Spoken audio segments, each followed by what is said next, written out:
Espíritos viciados em sexo que se organizaram no mundo espiritual para obsediar encarnados.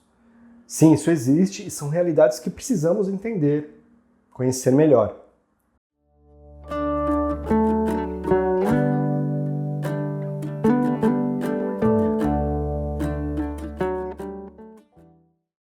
Que bom que você está aqui no canal Estrada Sem Fim, o meu nome é Áureo. E antes de mais nada, é bom ressaltar que não há nada de errado com o sexo, não é algo pecaminoso, mas precisamos entender o que pode acontecer se nos desequilibramos no uso desta energia, que é uma energia divina, uma força criadora, presente em todo o universo. No livro Ação e Reação, de Chico Xavier, no capítulo 15, o mentor Silas dá uma aula sobre o assunto, explicando como esta energia, esta força está presente desde o microcosmo na interação entre os átomos, como no macrocosmo, na interação entre os corpos celestes. Emmanuel, o mentor de Chico Xavier, sempre explicava que neste campo, o da sexualidade, ninguém pode julgar ninguém, ninguém pode atirar a primeira pedra.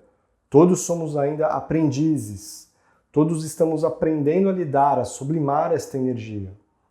O mentor Ramatiz também explica que justamente levar esta energia para outros patamares é uma das últimas correntes que prende o espírito a reencarnações mais físicas, em corpos mais densos. Então não se trata de puritanismo religioso, de moralismo, mas entendemos as consequências do que pode ocorrer se desencarnamos com este desequilíbrio. Há espíritos que ficam totalmente presos nessa energia, desencarnaram já viciados em sexo.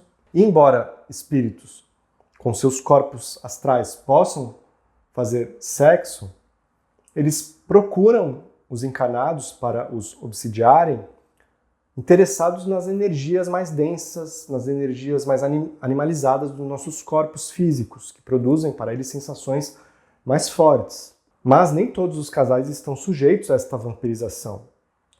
Casais que se unem, que têm afetividade, sentimentos, intimidade, cumplicidade, geram naturalmente energias que repelem esse tipo de obsessão, esse tipo de vampirismo espiritual. Geralmente, esses espíritos, eles conseguem acessar pessoas que estão procurando sexo apenas por prazer, sem nenhum tipo de envolvimento. Então, em muitos casos, eles conseguem esse acesso porque os encarnados estão na mesma sintonia. Semelhante atrai o semelhante. Isso é uma lei do universo. Mas é perfeitamente possível para espíritos como nós termos uma vida sexual saudável, equilibrada. Os benefícios da atividade sexual nos são mostrados, inclusive, pela ciência atualmente. Mas, se nos desequilibramos, podem ocorrer consequências.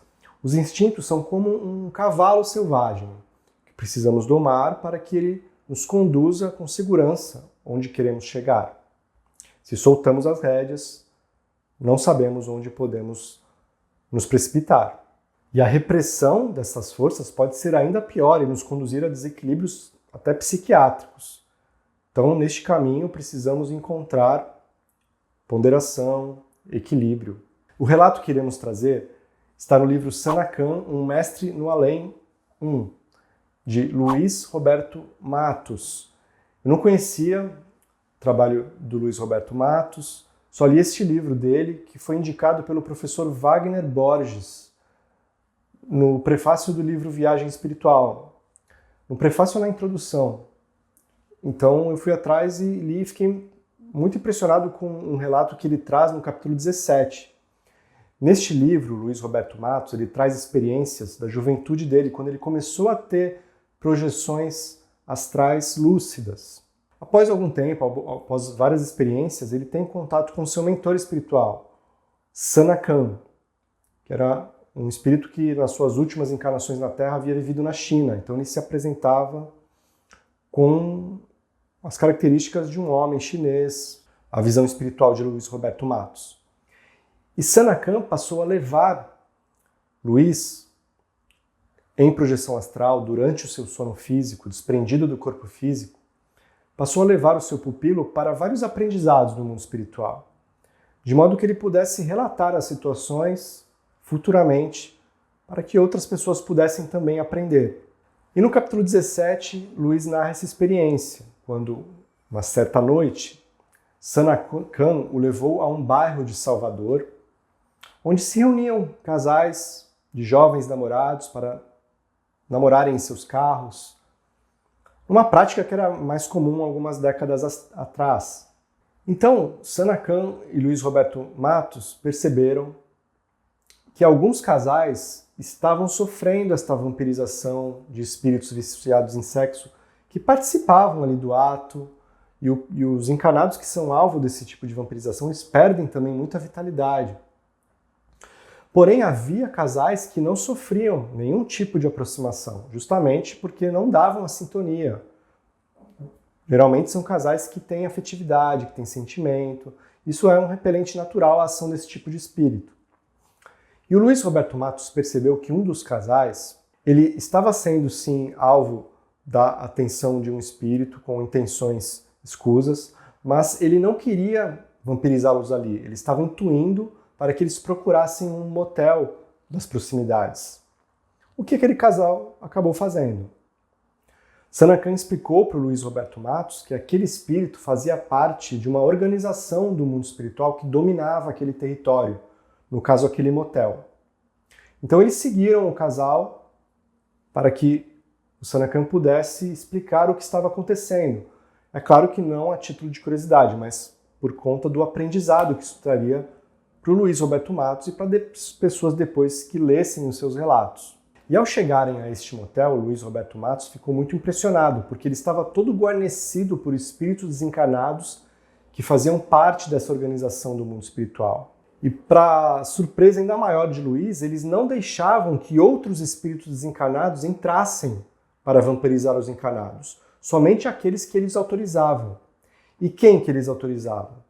Somente aqueles que tinham feito algum serviço, algum favor, algo de interesse desta organização que controlava este território. O Luiz Roberto Matos e o Sanakhan estavam visíveis a estas entidades. Então, foram até a porta onde duas entidades enormes, guardas desta organização ali, estavam fazendo a segurança do local, da entrada principal. E Sanakhan pediu para adentrar. Eles tiveram que buscar a autorização do chefe daquela facção do mundo espiritual, que acabou autorizando a entrada de Sanakhan e de Luiz Roberto Matos. Autorizou, na verdade tolerou o acesso, porque ele sabe, apesar de ainda fazer parte de uma organização da maldade do mundo espiritual, tem inteligência suficiente para saber que não pode competir com a luz. Então, vários espíritos a serviço do bem tinham acesso àquele ambiente para proteger pessoas que tinham merecimento, para lidar com situações onde a presença da luz era necessária. Então, Sanakhan e Luiz Roberto Matos tiveram acesso àquele ambiente. E um parênteses, você pode frequentar essas instituições e não ser alvo desse tipo de espírito. Tudo depende da sua sintonia. Bom ressaltarmos isso. Mas no caso, então, Luiz Roberto Matos e o Sanakhan tiveram acesso ao interior desta instituição, onde estava o casal que havia sido convencido por aquele espírito para ir até lá. E Luiz percebeu que já haviam ali dois espíritos se preparando para participarem do ato. Neste momento, o mentor disse que o aprendizado já era suficiente, que eles não precisavam ficar ali para ver o resto do espetáculo, e assim eles se retiraram do local. Mas o Luiz então recolheu este aprendizado, muito interessante. Havia, portanto, uma organização que havia tomado aquele território e cobrava favores, serviços de outros espíritos desencarnados interessados em ali irem encarnar, irem obsediar os encarnados presentes. Conhecimento é sempre poder. Então, conhecer esses bastidores da vida espiritual nos muda a perspectiva, nos mostra a necessidade de nos equilibrarmos, de nos preservarmos deste tipo de abordagem de espíritos interessados em nos vampirizar as nossas forças. Esse tipo de ataque espiritual não ocorre somente nessas instituições, ocorre em qualquer parte onde haja sintonia, e ninguém está livre disso. Todos nós precisamos ficar bem atentos. Mas não tenha medo de viver, de amar. Apenas procure um caminho de equilíbrio, de ponderação e de bom senso. E os espíritos que desencarnam com este vício, quando eles aceitam esse tratamento, há instituições do mundo espiritual preparadas para auxiliá-los. No livro Sexo e Destino, Chico Xavier e André Luiz, conhecemos o Instituto Almas Irmãs, onde isso é realizado. Gostaria que vocês deixassem aí nos comentários o que vocês acham desse tema, um tema difícil, delicado. Aqui nesse espaço dos comentários a gente pode trocar muitas ideias. Eu percebo que há comentários de altíssimo nível que acabam também ensinando várias coisas para mim e para outras pessoas que leem. Muito obrigado por essa interação, pelos comentários carinhosos, muitas vezes que eu recebo. Gratidão de coração. Eu agradeço também por terem ficado comigo até aqui. Vou deixar na descrição, como sempre tenho feito, a lista dos livros citados para quem quiser aprofundar esse estudo. Esse tema pode render novos vídeos se vocês quiserem, gostarem. E até um próximo vídeo, pessoal. Muito obrigado. Tchau!